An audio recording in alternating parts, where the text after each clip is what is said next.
Selamun Aleyküm. Hoş geldiniz. Bugün online satışlar, online arbitraj, Amazon'da satışlar nähil edilmeli? Şolar hakkında gepleşmekçi. Bugün mihmanım Eziz. Nesip bolsa o da bir 5 minutdan goşular. Indi täze plana göre nesip bolsa her hepde bir Türkmen bilen başta Türkmenler bilen başlamakçı. Желательно Amerika'da Türkmenler bilen her hepde ütköşük temalarımız olar. Şu at indi hepde üçün bir psikolog jigimiz var. Şoň bilen bir käbir temalarda gepleşmekçi. Soň nesip bolsa Amerika'da oku teması var. İki hepde soň. Her hepde bir temamız olacak nesip bolsa. 3 hepde soň Arslan bilen Arvaçı kafe var New York'ta. Şoň bilen bir live etmekçi. Garaz Türkmenlere peýdaly gurrundeşikler geçirmekçi. Şu atlykça gidete bir 5-6 adam bilen gepleşdim. Online'da, live'da gurrundeşik geçirmekçi nesip bolsa. Başka da eger meselem hökmen Amerika'da da dünyanın lüboy yerinde Türkmenlere peýdaly bolup biläjek, öz ugurundan bir zatlar düşündirip biljek bir yerler bar bolsa maňa ýazyp biler. Gepleşip geçirip biler. Şonda bugünkü temamız Amazon bilen baglanyşykly. Amazon'da satışlar, online arbitraj. Häzir где-то Валикум ассалам, Карол. Где-то 3 minutdan başlayas, nesip bolsa. Eger neme birlerine aýtmak isleseňiz, uğratmak isleseňiz, birlerine diýmek isleseňiz, Amazon bilen baglanyşykly nemeleri bilmek isleýänler bar bolsa, 2-3 minutda bize häzir goşular, nesip bolsa başlars. Aýdyp bererler Amazon nähili, haýsy şäher, haýsy ştat edýärler, Ýewropa edilende nähili bolýar, şo zatlary gepleşers. Şu at biri green card bilen baglanyşykly diýip sorapdyr. Green card bilen baglanyşykly atjelna soň bir gepleşik geçirer. Şöne öňünden men basnandan diýen da şeýle diýip Amazonda öz zadymyzy goýmalymy. Ende birazdan neme diýäs, başlaýas. Soraklaryňyzy aşağıda sonra yüzlenmesi var. Gördünüz mü aşağıda? Häzir ekrana ýazsaňyz men soraklary nemetip ýetişmeýän, görüp ýetişmeýän. Tak şu aşağıdaky neme ýazsaňyz ol вопросительный знак vardır aşağıda. Şoňa bassaňyz şo taýda soralar çykýar. Şo taýda ýazsaňyz has bolar. Näme onda häzir Amazonda dostumuza baglanaly. Assalamu aleyküm. Gülmet assalamu aleyküm. Wa aleyküm assalam. Şükür özüň gowmyňyz. Hoş geldin. Hoş buldum. Gowma unutmadylar. Awa Allah şükür bizem gowy. Şu adamlaryň ýygnanyşdy. Şükür özüňkiler gowmy. İşden bu öýdemi? Biz işden bu iş köpüreklerinde söylenen İş bereketli diýende. Allah işinize bereket versin inşallah. Sağ olun. Gowma unutmadınız. Huda şükür. Şu adamlar ýygnanyşdy. Men gidete bir 10 minutdan başlattım nämen live'y. Aýdyp berdim. Birazcık bugünkü temalar näme temalar görleşýärmizi.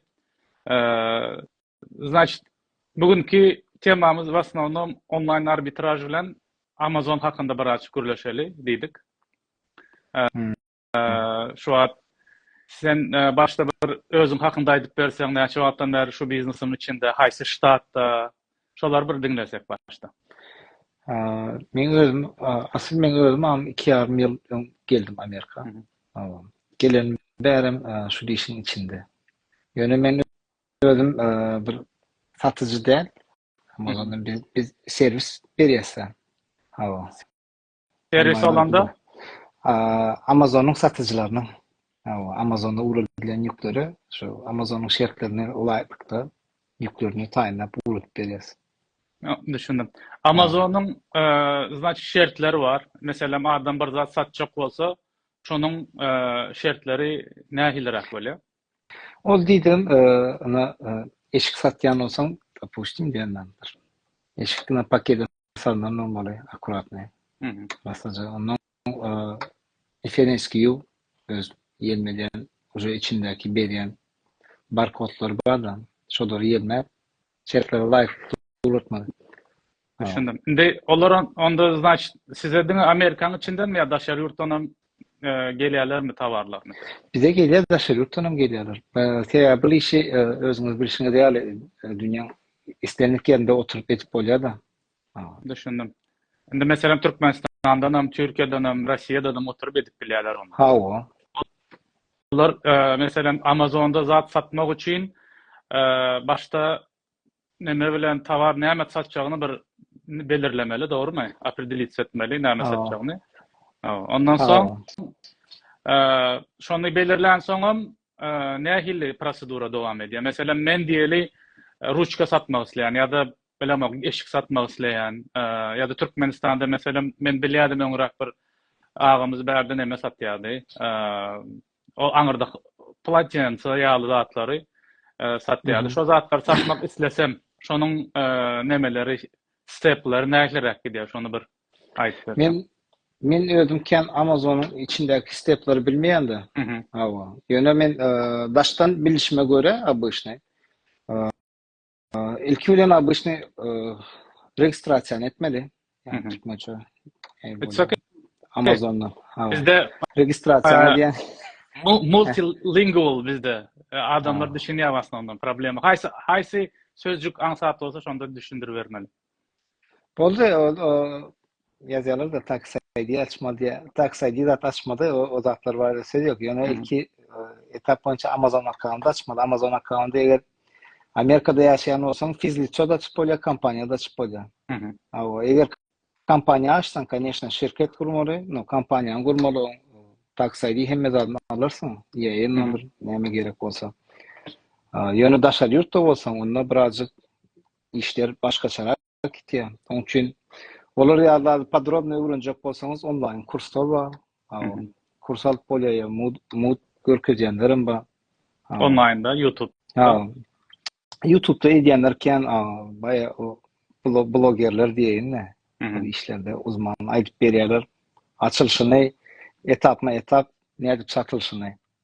Ýöne şo hemme zady gurnandan soň öz içinde näme satjak bolsaň, ona öz markaň bolsa, özüňki başga zat bolsa, yani rynakda ýörep duran zat bolsa, onu hukmany suratda o ýüki almazdan Amazon'un özünden bir bağlamalı sebebi invoice soruyor, dokument soruyor da orijinallığı var da bir almanı var da siz yöne alıp pedir olan bolmayan olsa yük elinde kalabiliyor. Şoňça öňünden bağlamaly. Öňünden bağlamalı. Onuň üçin hem ýürüçe nemelerim bar, applicationlar da atlarım bar. Görübem bolýar. Ýa-da Amazon'un uje bir accountyň bar bolsa uje içinden görüp bolýar onu. Ürün tabary Amazon'a upload edecek bolsaň, ol uje soruyor aýdýar da şu tawara invoice gerek diýär. Invoice gerek. Detaylı soruyor. Invoice gerek bolsa, onam hemme invoice'am kabul eden. Afisane dealerlardan alınan yük bolmady. Düşündüm. Meselem diyelim ben Türkiye'de diyelim bir zat satacak bolýan, şo çıkaryan zavodun berýän invoice yeterlidir, doğru değil mi? O ýöne çıkaryan o yeterli. Düşünükli. Markadan iznin olsa. Upakovkasını mesela özüme edip bilýän mi ya jelatina size mesela sizin ýaly şoň ýaly packing edýän ýerlere uğratsalar bolmy? Ara depo, bizimki şu ara depo bolýar da rep center. Bize ne için oluyor? Biz sebebi bar nemede şertlerini bilýärse, biz şoňa göre edem soň, müşteriler aslında şoň üçin uğraýarlar genelde. Aslında özüne esseňem bolýar. Düşündüm. Peki biz şu an Amazon satış hakkında biri soraptır. Amazon'da satışlar hakkında, online arbitraj hakkında gürleşip otyrs. Temamız şol. Patpişikler aydan. Birem aşağıda sorular yazıp otyrsyňyz, soňunda sorular açıp sorajak. Gayrat edin o ekranı yazmaňdan hem aşağıda вопросительный знак vardır. Soru yüzlenme nemesi vardır. Şota yazsanız men soňunda ezizden hemmesini sorap berer nesip bolsa. Okey, sizin mesela ben özüm tayinlamak bilen size tayinlatmağımın arasındaki tafawut nädir? Siz uje professionalny bilýändiňiz üçin size uje ýük uğratmak has gowalarmy kady, ýa-da doğrudanmy? Ha o alada az yayınlı. Ha, Bizim okey. ikinci ştatımızda da ulu plusu vardı. Biz Delaware'da Hı turmuşsan hı. taksi yok. Bir plus var da. Şoň üçin Helal başga ederim. ýurtdan öýdi berdi. Däl adamlaryň köpüsi Hı hı. urudya ara depo biz berdin ondan müşteriye göre taýinlap urudyas. Doğru. Amazon'dan. Doğru. Men 3 ýyl öňde bark gaýtdym. Ha. Delaware, şo tarda görüpdim. Şo wagty Izrailden, ondan soň ýene bir kisany ýurtdan ýükleriň bardygyny gördüm, upakowk edip sizin значит men meselem diýeli dünýäň boý ýerinde oturan bolsam, men bir zat satýan bolsam, maňa zakaz gelen wagty men size aýdýan, siz ugratyp berýäňiz. Şo bolýarmy şonda? Olan bolýa Amazon'un öz içinde bölünýär da ol satış görünüşine FBA var.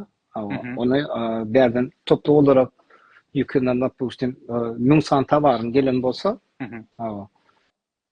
şu mün sünemedir Amazon'a FBA edip uğradın olsan da fulfilled by Amazon ýalar. Ona Amazon'da gelen zakar onu Amazon'un özü hem medal. Biz napustim upakovkasını uğrattık. O уже Amazon skladına tayin dur. O satılýar, tawarlar satyldyça Amazon'un onu öz dastavka demedýär, öz goşurýar, hemme zady ödedýär. O prosedura hiç o nemesi ýok. Özü işläp berýär hemme zadyny. Amazon şoň üstüne prosent alýarmy, näle? O öz filer var, prosentam alýar, plus her tawara alýan fiýaty da bar. Boşmaçyň üstüne Bosmaçyda alýan pul alýar. Ýani bir opsiyon bir men özüm satmam soň men toşna aýdy bilem muhtan. Düşündüm. Ýöne Düşündüm. hala. Ýöne ondan FBM bar. Onuna käbir müşterine edýän bizim depoda goýýar tabarny. Şo mün sanak gelse 100 sanany goýýar, 900 sanany urudýar. O 100 sanany size siparişi gelýär, şu FBM diýe onu уже biz upakovka edýäs, как положено. Biz urudýas müştere. Düşündüm. O ýöne on ýalar biz uğrasak o müştere peýdaly seriýaga o ýanky alýan filer ýok da üstünde. Düşünükli. Düşünükli. Meselem şu an Amazon'da senin pikirin en köp satılyan tavarlar haýsy gruppa?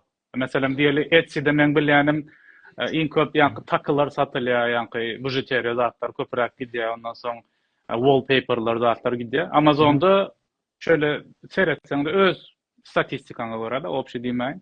Meselem şu an en köp satylyan zatlar nämeler? Men onu nemetmän o ýüýte applicationlar var. Amazon'da şu datlar görkezýän statistikany. Men bilýänim допустим Helium Gaz mı? Yine Helium diye application. No başka da bay yani top na aylıkına şu ürün en köp satılan ürün ya tamam. Onu listing bagör közü hemme zadi. Ol ütkep durýanlar. Men pikirimçe. Her döwrüň öz moda zady bar da значит. Ha o. Type var. Ha. Kışyakyn naşyanosa şoňora, praznik gelýanosa şoňora. Yani eşik zatına men pikirimçe stabilne belli bir ikinci ya üçüncü yerde durýanlar hemişe. Eşik. Eşik. Ha. Te ol oňa neme ýok da. Hemişe de bolýar. Doğru. Doğru. Meselem ýankonda şunu ýene bir gaýtalaýyn. Значит, adam Amazon'da Amerika'da belli zatlar bardı. Adamlar mesela biznesle zanimasiya edýärler, restoran biznesi var, trak var bizde köpürek meselem. Biznesa girýär. Şoň ýaly meselem Amazon'dan bar. Amazon'da желательно zat satmak isleýän adamlar çyksa, значит başta application'dan ýa-da YouTube'dan Amazon'da sale nädip etmeli, daşary ýurtda bolsaň nähili, Amerika'da bolsaň nähili. Birem ýa-da Helium ýaly application, ýa-da Helium diýende men helium gaz satılýarmy Amazon'da diýip Allah diýip o näle bolýar diýip şoň üçin o helium application'dan adekany. Application'dan statistika seredip statistika boýunça näme köp satylýar, näme edip bilýär, ondan soň bahalaryny seredip şo baha bilen men ýarışyp bilýänmi, şo bahanyň birazçyk altyn aşagynda berip bilýänmi diýip şu zatları görmeli de azlançlı adamlar, doğru mu? Havam, o tayda yönettiğin her uyum zaten, o tayda bayağı application var. Yani iz destek uca yana kurs alsanız da, kurs alsalar, kim neme olsa, o etap öğre diyorlar. Yani şu da öğrenecek olsan, şu предложенияны скачать edin diyorlar. Şu tavarın diye Amazon'da ne satılanını görecek olsan, yani da допустим bir tavarı alsa, şuna diyelim, berde diskont var. Ne olsa diyelim. Her şey bağlap bolýar da şunu Amazon'da näme satylýany görüp bolýar. Eger Amazon'da seň app'in bar bolsa uje hemme zadyň şonu görüp bolýar. Допустим, bir aýda näçe müň sanak satypdyr. Yani näçe ýüz müň sanak. Hemme zadyny yani öwrenip bolýar. Doğru. Mesela diyeli men şunu gördüm Amazon'da. Amazon'un bilemek minuslarynyň biri mukal yani. Mesela bir tavar satyp başlayan, gatygowy satyp başlayan Amazon'un özü soň şu tawary satyp başlaýar. Görýär. O arada değiştim men özüm nemede yani Amazon'un özüm satýar. Şu minusa başta näme pastanyň nemesini kremini ýetişsen diýeni aldy. Şu taýda gowy tawar neme dip bilsen. Mesela Amazon şu bir wagtyň içinde diýeli bir tawar satjak bolsaň reklamaňa edip berýän pul berýän. Yani reklamany özüňe denen gowy näme?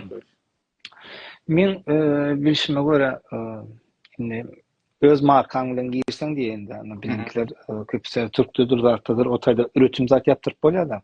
Öz markaň bilen girsen, berde ýöne markada registrasiýa etmeli Amazon'da. Şol senki öz adyň açdyň da kampaniýanyň üstünden hemme zady. Öz markaňa girsen, ondan ýanky reklama edip bolýar. On uje içinde onu kurslarda aýdyp berýärler, napример, zat bağlany bilýän bir 50 sanak tawaryň diye 50 san müştere uğratalım diye şolar yani hükman sana odzu koyuyorlar tavarın arada. Yani bedava reklaması.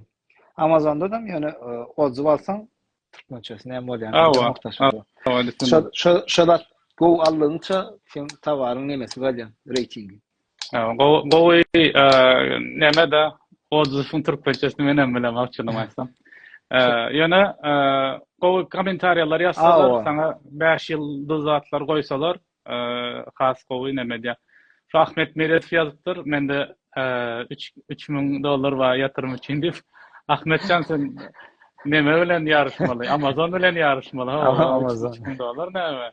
Sen oňal platforma açmalysan adamma. Senden şoňa garaşýar.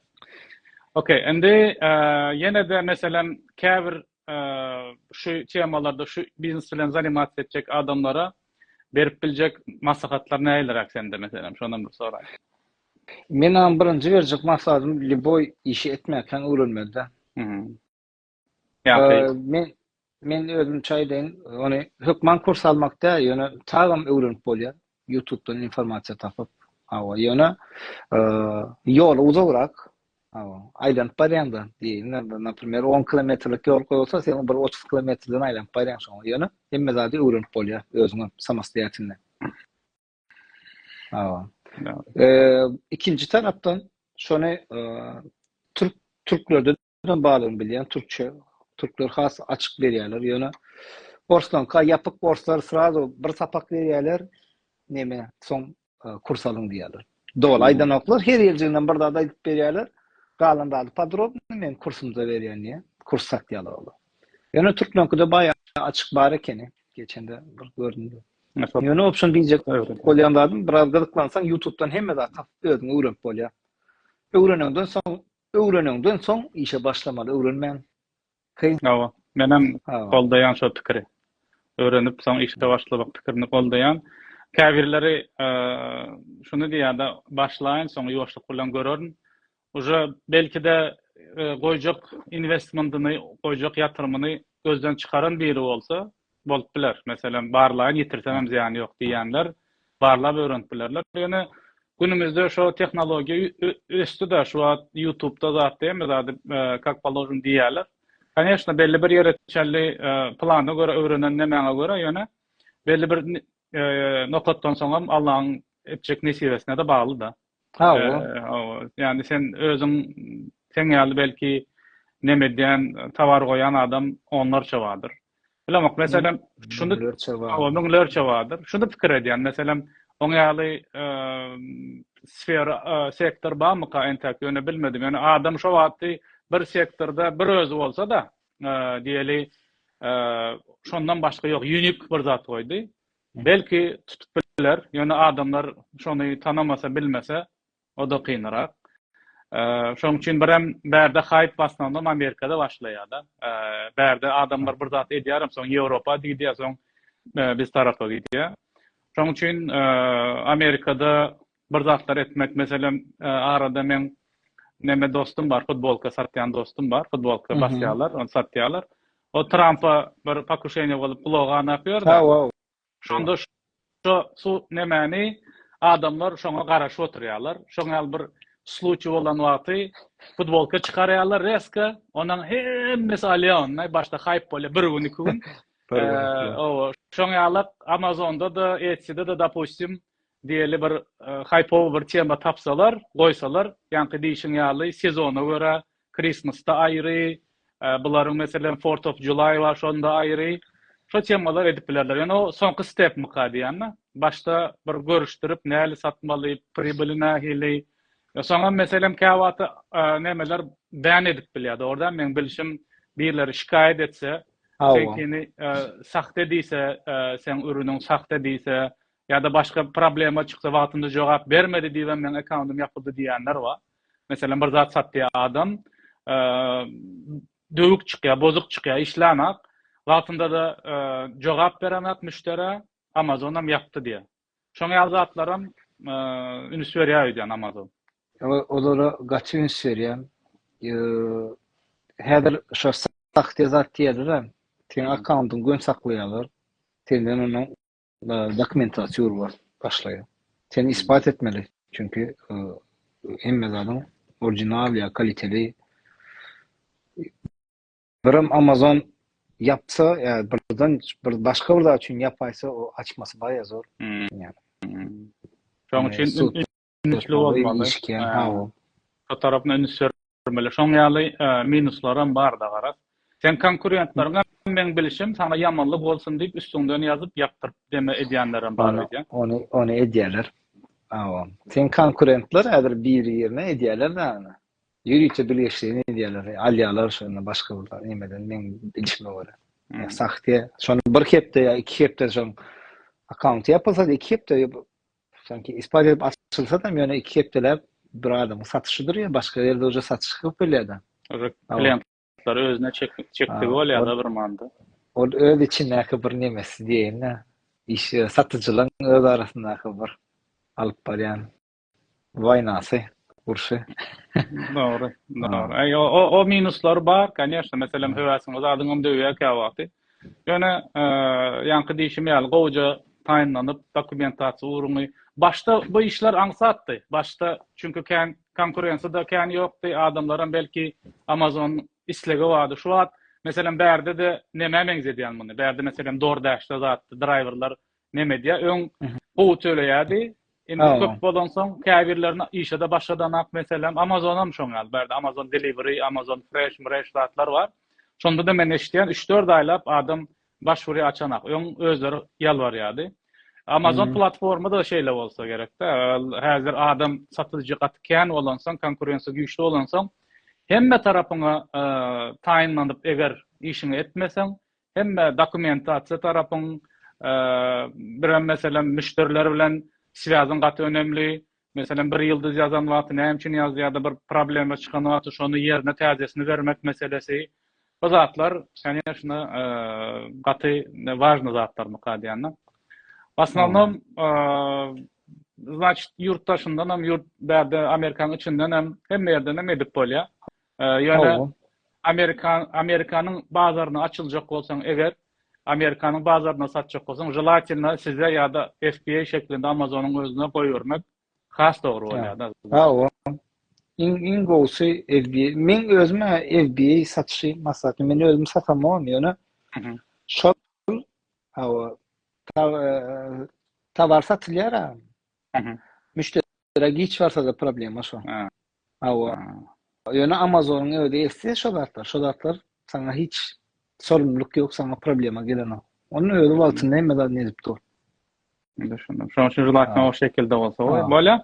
Onda soruları geçeli. Käbir sorularımız var berde. Şulayda sorapdyrlar. Tak. Birinci soru dropship nähili diýip sorapdyr. Dropship şu Amazon çünkü maksat beren oklar. Ama Men onun için bilişim o yakalasa yapýar diýip bilýän dropship. Hmm. Ýöne dropship'i başga nemelerde edýänlerini bilýän, başga da online arbitraj berdikende diňe etse-de Walmart amma soňky döwür TikTok Shop çykdy TikTok bilýän. Programman güýçli Ha. şu ata wagtda influencerlar güýçli bolansoň aty daýaw ýerdi Şu- bolarym bar. Şu anda yok girdi. Opsiyon başka da online şu satışlar var.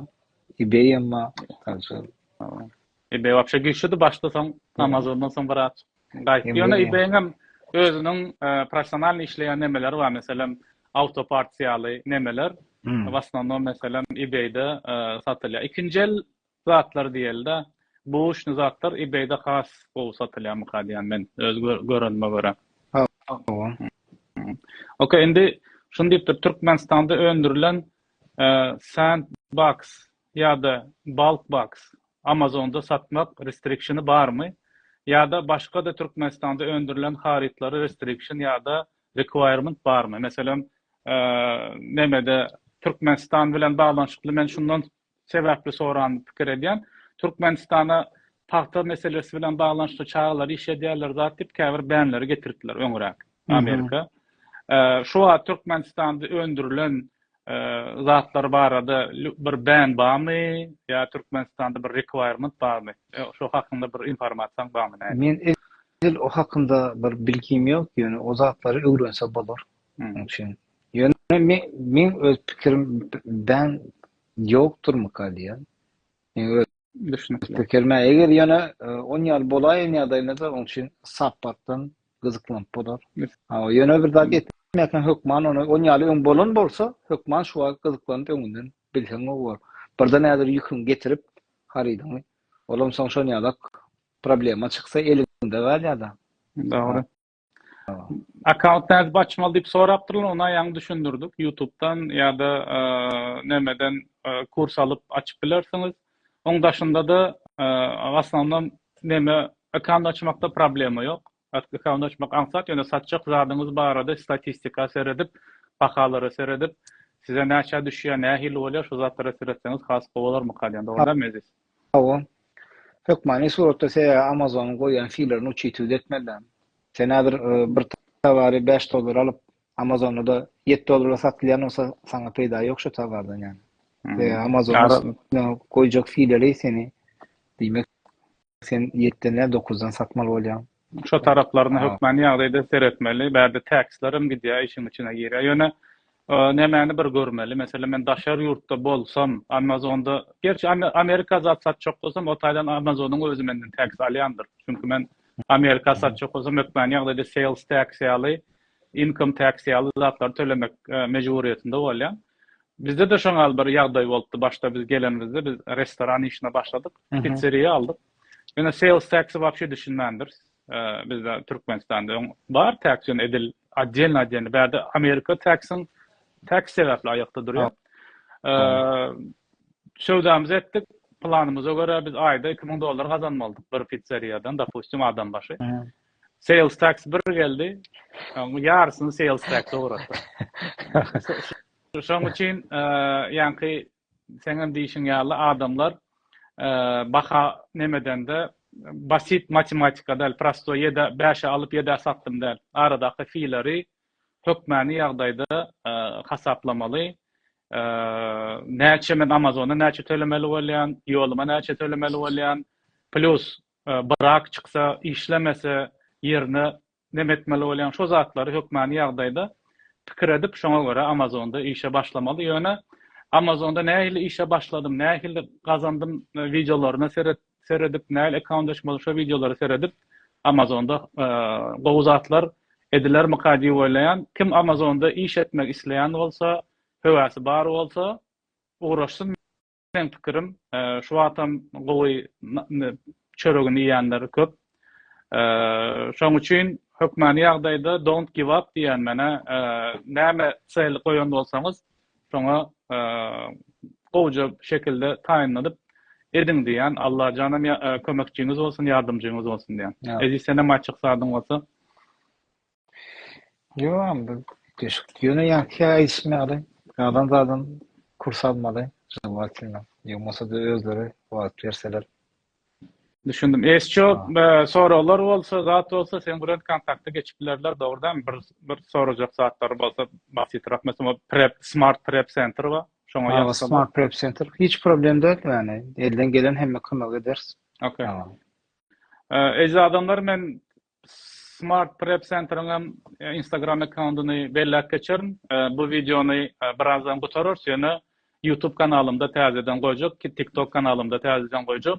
Soralarymyz bolsa Smart Prep Center Eziz bilen habarlaşyp bilersiňiz. Eziz onda köp sag bol wagt aýranyň üçin. Çok sağ olun. İşlerinizde üstünlük. Allah işlerinize Sağ ol. bereket versin. Täze başlajaklara da Allah Evet. ýardymçyňyz bolsun diýeýin. Evet.